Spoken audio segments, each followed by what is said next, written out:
श्री प्रभुत्तम नयाधिपति प्रभुपाद श्री श्री श्री गुरु स्वामीଙ୍କର ଚରଣାଚରଣରେ ଏ ଅଧମର ମାନସିକ ଭାବରେ ଶାସ୍ତ୍ର ପ୍ରଣିପାତ ନିବେଦନ ଉପସ୍ଥିତ ଥିବା ସମସ୍ତ ସନାତନ ବିଜ୍ଞାନ ସମସ୍ତଙ୍କୁ ମୋର ସତ୍ରମ ଶାସ୍ତ୍ରର ଗୁରୁ ସ୍ୱାମୀ ପ୍ରଣାମ। ସମୟ ସ୍ୱଳ୍ପ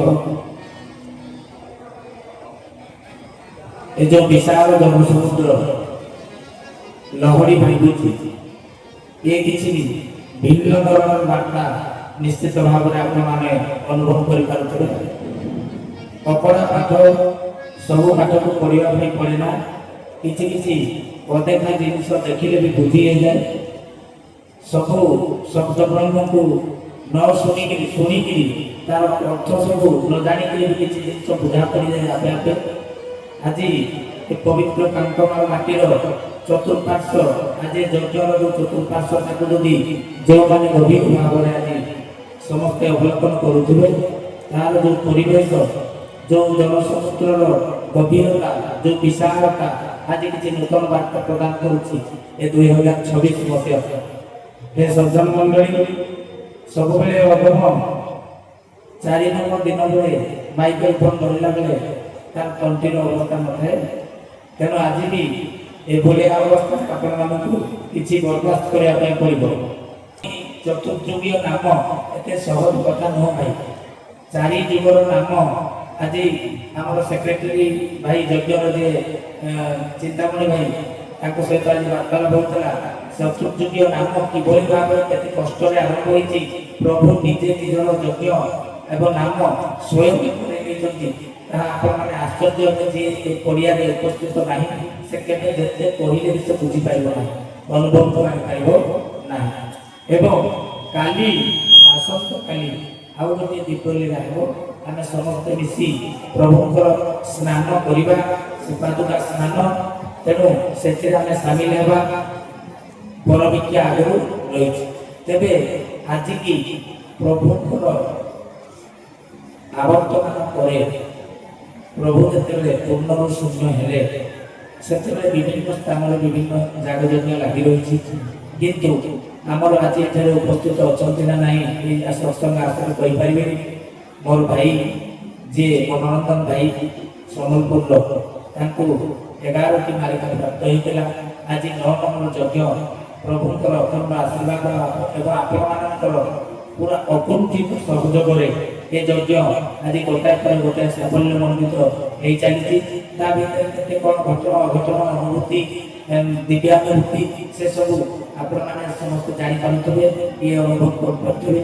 ତେବେ ଆଜି 9ମ ଯଜ୍ଞ ଆମର ସରିବା ଉପରେ ଏବଂ ଏହାର ପରବର୍ତ୍ତୀ ଯେଉଁ ଯଜ୍ଞ ହେବାକୁ ଯାଉଛି ସେ ବିଷୟରେ ସମୟର ସ୍ୱଳ୍ପତା ଦୃଷ୍ଟିରୁ ସିଧାସଳଖ ଏ ଅଧମ କିଛି ସୂଚନା ଦେବାକୁ ଯାଉଛି। ତେବେ ମହାପୁରୁଷ ଅଚ୍ୟୁତାନନ୍ଦ ତାଙ୍କର ତୁଳସୀ କଳ୍ପ ଭବିଷ୍ୟ ପରାଗ ତୁଳସୀ କଳ୍ପ ସେଥିରେ ସୁନ୍ଦର ଭାବରେ ସୂଚନା ଦେଲେ ଯେ 26 ଅଙ୍କରେ ସାଧାରଣ ଭାବରେ ଜୀବନ ଏହି 26 ମସିହା ଆପଣ ଅନୁଭବ କରିପାରୁଥିବେ। ଆମେ ପୂର୍ବରୁ କହିଛୁ, ବଡ଼ ଭାଇ ମୋର ବିପିନ ଭାଇ ମଧ୍ୟ କହିଦେଇଛନ୍ତି ଏବଂ ଆପଣମାନେ ଚ୍ୟାନେଲରେ ମଧ୍ୟ ପରିବାର ପ୍ରମୁଖ ଗୋଷ୍ଠୀଙ୍କର ତାଙ୍କର ବି ପ୍ରବଚନ ସମସ୍ତେ ଶୁଣୁଥିବେ ଏବଂ ଜାଣୁଥିବେ। ତେବେ 26ର ଖେଳ ଆରମ୍ଭ ହୋଇଛି, ଆପଣମାନେ ଅନୁଭବ କରିବେ। ଆପଣ ଭାବୁଥିବେ 26 ମେ ପଳେଇଗଲା, ଆଉ କ'ଣଟା ଅଛି, ଖେଳ କେବେ ଦେଖିବ? 1 ସେକେଣ୍ଡ ଲାଗିବନି ଖେଳ ଦେଖିବା ପାଇଁ। ଆପଣମାନେ ମନେ ପକାନ୍ତୁ, ଯେତେବେଳେ ସୀତାବିନ ପୀଠରେ ହେଉଥିଲା, ଖରାରେ ଭିଜିବା ବର୍ଷାରେ ସିଝିବା କଥା କୁହାଯାଇଥିଲା, ଖରାରେ ସିଝିବା ବର୍ଷାରେ ଭିଜିବା କଥା କୁହାଯାଇଥିଲା। ତେଣୁ ପ୍ରଭୁ ସେଇ ଦିବ୍ୟଲୀଳା ଦେଖି ସାକାର କରିଦେଲେ। ତଥାପି ସୁନ୍ଦର ଭାବରେ ଏ କାର୍ଯ୍ୟକ୍ରମ ହେଇ ଚାଲିଛି। ତେବେ 26 ଅଙ୍କରେ ଆହୁରି ଭୟଙ୍କର ଲୀଳା ଅଛି, ଆପଣମାନେ ଦେଖିବେ ବହୁତ ଶୀଘ୍ର। ଆଉ ଏ ମସିହାଟି ଏତେ ସହଜ ନୁହେଁ। 26 ଭାବରେ ଓଡ଼ିଶା ଭୂମିରେ ଲାଗିବ ମହାସମର, ଭାରତର ଶେଷ ସମରଟିଏ ହିଁ ଜାଣିଥାଉଥିବେ। 25 ଜୁନ 26 ଅଙ୍କରେ ସାରା ଧରଣୀ କମ୍ପିବ, ଏ ଯେତେ ସୌଧ ସବୁତ ଭାଙ୍ଗିବ, ସବୁ ଓଲଟି ପଡ଼ିବ।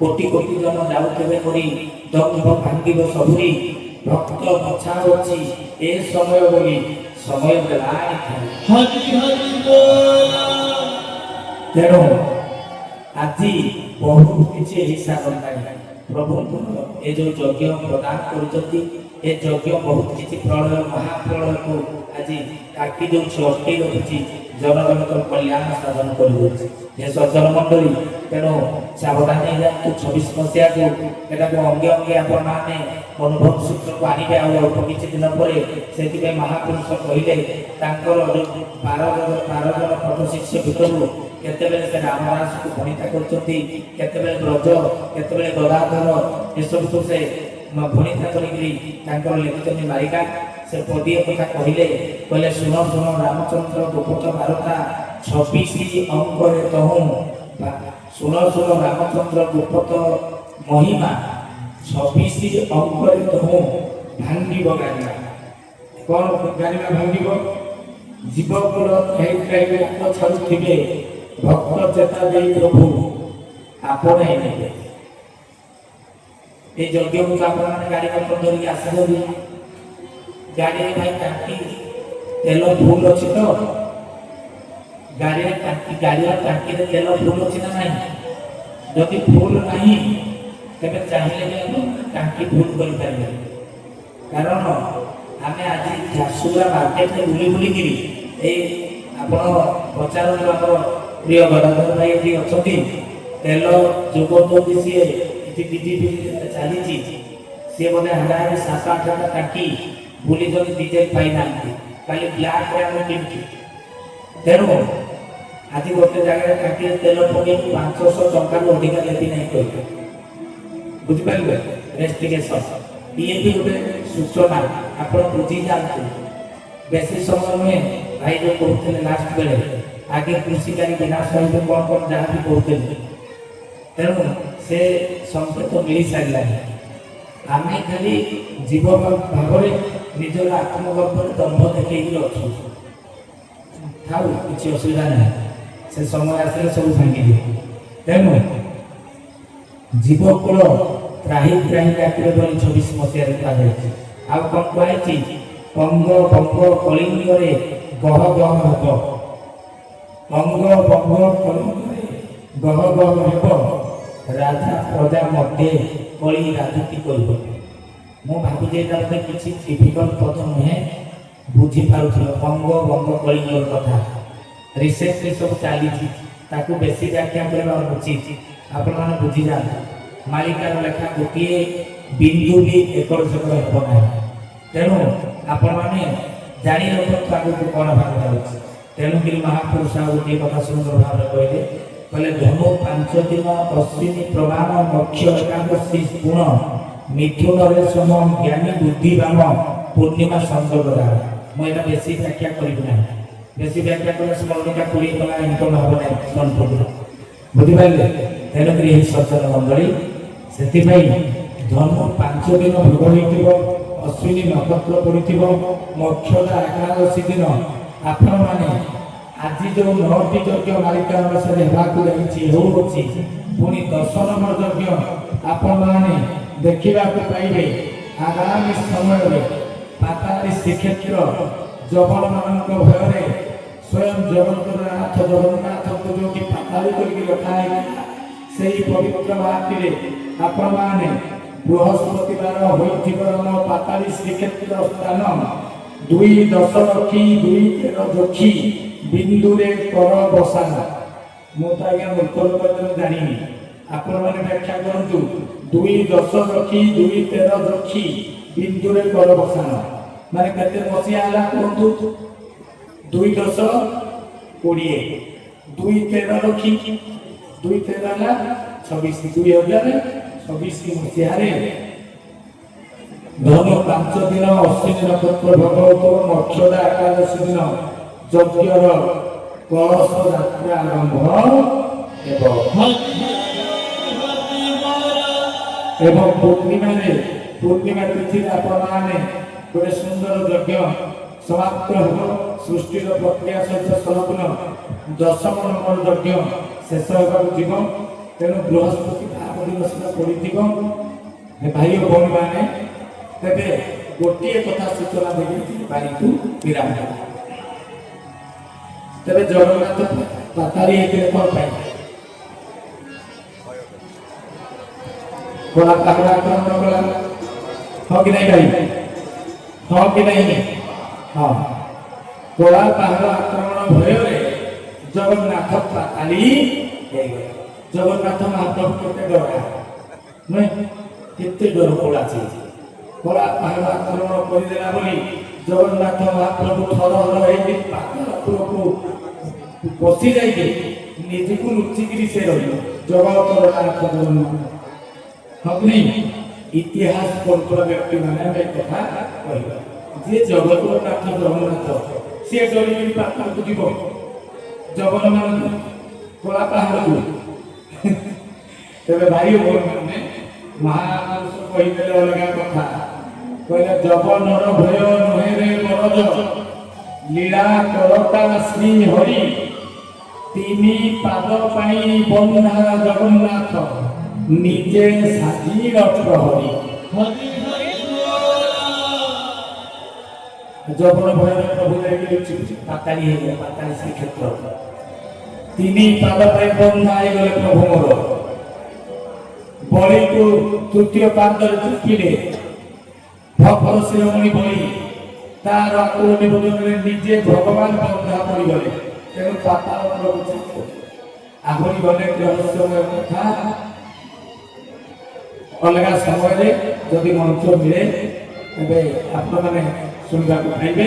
ଆଜି ସବୁ କଥା କହିବା ପାଇଁ ସମୟ ବି ନାହିଁ, ପ୍ରଭୁ ମୋର ଅଭିଷେକ ହେବା ପାଇଁ ସେ ରହିଛନ୍ତି। ତେଣୁ ଠାକୁରଙ୍କର ବଡ଼ କେହି ନାହିଁ, ପ୍ରଭୁଙ୍କର କିଛି ବଡ଼ ନୁହେଁ। ତେଣୁ ଭାଇ ଭଉଣୀ ମାନେ ସୂଚନା ପ୍ରଦାନ କରାଗଲା। 26 ମସିହାକୁ ଦେଖ କରାବାକୁ ଯାଉଛି। ଯଜ୍ଞର ନାମକରଣ କହିଦେବି ନା କହିବିନି? ଶୁଣିବେ? ତେବେ ମାନବ ତନୁକୁ ହଁ ଅବ୍ୟକ୍ତ ଶ୍ରୀହରି ବ୍ୟକ୍ତ ରୂପ ଧରି ବ୍ରହ୍ମ ଚିହ୍ନା ଦେବେ ଦିନେ, ଯିଏ ଜଗନ୍ନାଥ ସିଏ ଶ୍ରୀ କେଶବ, ଦଶ ଅବତାର ଜଣେ।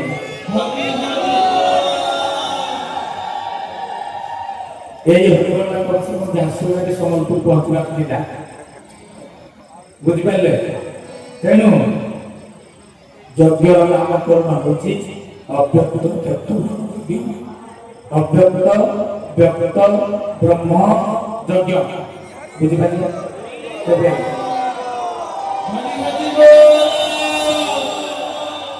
ডিসেম্বর মাসে ଆମେ ଏକାଦଶୀ ତିଥିରେ ପୂର୍ଣ୍ଣିମା ପର୍ଯ୍ୟନ୍ତ ଏ ଯଜ୍ଞକୁ ଆମେ ଦେଖିବା ଏବଂ এই ଯଜ୍ଞ ପରେ ଲେଖିକିରି ରଖିଥାନ୍ତୁ ରେଡ୍ ପେନ୍, ଆପଣଙ୍କ ଠାକୁର ବିଶ୍ୱରେ ପ୍ରତିଷ୍ଠିତ, ବିଶ୍ୱରେ ସମଗ୍ର ସଂସାରର ପ୍ରାଣୀ ଆସି ମାହାଙ୍ଗା ମାଟିରେ ପହଞ୍ଚି से माटी धूली बाली ताकू गोड़ी को मखारे माखी ताकू गंठे की काटे एवं सेतेबेले ठाकुर मोर जो कहिसंती धनरे तू अजणा असना होई रहिबा समय आसीबो तोते बळे चिनिबे बळे लइबे। तेनु जेते गुरु भाई भौणी माने भी आउची परिबनी, तुमको भी लोक गोळेबे, तुमको भी मुंडिया मारिबे, समय आसीबो। तेणु प्रभु टाण कौन रखिए। तेणु हे सज्जन मंडली पुणी गोटे दिव्यादीप लीला अपेक्षा कर प्रखर शीत हाड़ भंगा शीत पुराना जंगल जगार प्रकृतिर सौंदर्य कल पुणी गोटे ठाकुर चुपचाप लीला करेंगे पाताली श्रीक्षेत्र सुवर्ण